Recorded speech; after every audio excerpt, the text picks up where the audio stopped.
ಮತಲಂಚ ಹಗರಣಕ್ಕೆ ಸಂಬಂಧಪಟ್ಟಂತೆ ಬಂಧಿತರಾಗಿರೋ ಸುಧೀಂದ್ರ ಕುಲಕರ್ಣಿ ಜಾಮೀನು ಅರ್ಜಿ ಬಗ್ಗೆ ಇಂದು ತೀರ್ಪು ಹೊರಬೀಳಲಿದೆ. ಅಡ್ವಾಣಿ ಆಪ್ತರಾದ ಕುಲಕರ್ಣಿಗೆ ಬೇಲ್ ಸಿಗುತ್ತಾ ಅಥವಾ ಮತ್ತೆ ಜೈಲೇ ಖಾಯಂ ಆಗುತ್ತಾ ಅನ್ನೋದು ಕುತೂಹಲ ಕೆರಳಿಸಿದೆ.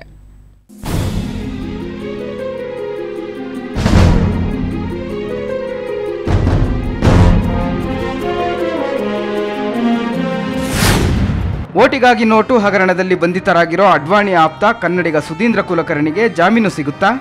ಈ ಪ್ರಶ್ನೆಗೆ ಇಂದು ಉತ್ತರ ಸಿಗಲಿದೆ.